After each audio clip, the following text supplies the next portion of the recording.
And I think measuring, and this is a really big one, is that if there's one habit that I can encourage anyone to do who's going on a big goal or a path that they think is going to take a long time, is that you want to measure as many things as you can.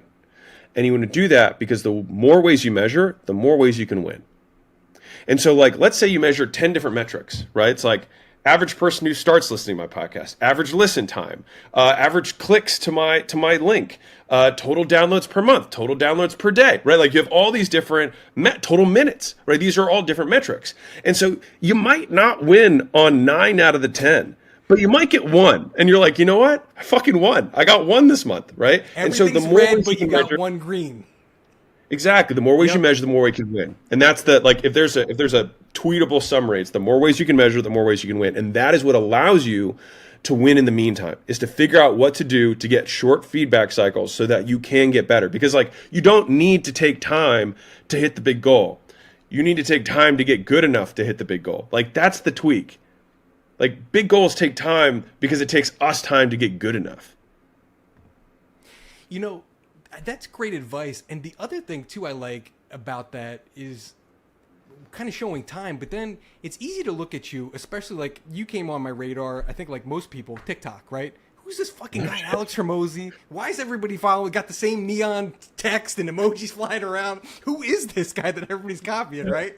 So it's easy to go, Alex has been successful forever, right? Because I see him on TikTok, I see him on his podcast, he's everywhere. But the other thing I like about your entrepreneurial journey too is, so you go out to LA, you do the gyms, you sell the gyms, you get more, you get 6 gyms, you sell them. You made some money. Now you go into your next venture. This is what's the fun part, right? What's the next venture? Yeah, and then I start. I had like 4 next ventures at the same time because I had entrepreneurial ADD and I didn't know what focus was. So I'll tell you a little bit more color on it. So I had a dental agency, I had a chiropractor agency, yeah. I had, and then I had my launch business, and I still owned my gyms at that time. And then I got out of the gyms, and then I had those 3. And so when I got out of the gyms, I decided to get rid of the 2 agencies. And go all in. And so I put all the cash I had from the sale into this launch and go model. So so I'd go to a gym, I'd fill it up, I'd keep the cash from the launch, and then they would keep the customers. That was kind of the deal. And one of the, after I did like 3 launches, and they did really well. And of course, like all entrepreneurs, something works well. I said, we should change this, right?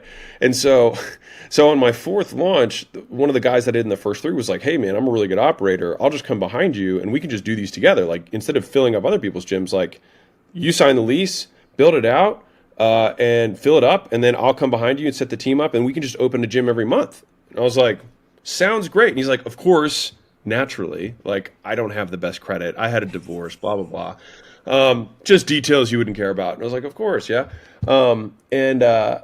And so he's like, you'll just have to personally guarantee everything and be the one on the lease and also front the money for the build out. But we'll split it after you do all the work. And I was like, this sounds like a great deal. Like, this guy sounds amazing, right? And so, I mean, the audience already knows where this is going. And so I crushed the launch. We did 300 and something people signed up, which is really big for like a micro gym. Probably 100 something thousand in sales in the first month. And then all of a sudden I checked the bank account one day and it's empty. And I was like, what? Like, huh?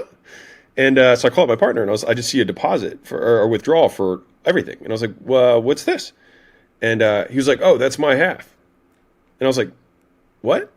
And he's like, I know you've been skimming. And I was like, what? Like, I fronted all the money to this thing. Like, what are we talking about? And like, from what? And so, anyways, I was really distraught because I've never been accused of stealing. So I talked to a mentor of mine. And he was like, it might be a misunderstanding. You might have been screwed in the past. Like, just take all the financials and go line by line with them. And I was like, cool. So I took the financials, printed it all out, went line by line. So I went to him with like this big stack. And I remember putting it on the desk and he pushed it off the desk. He's like, I don't need to see that shit. And I was like, oh, I got robbed. He doesn't care at all. And that's when, when money beats experience, experience gets the money, and money gets the experience. I was a living, breathing example of that. And so I lost everything. And so that was the first time that I lost everything.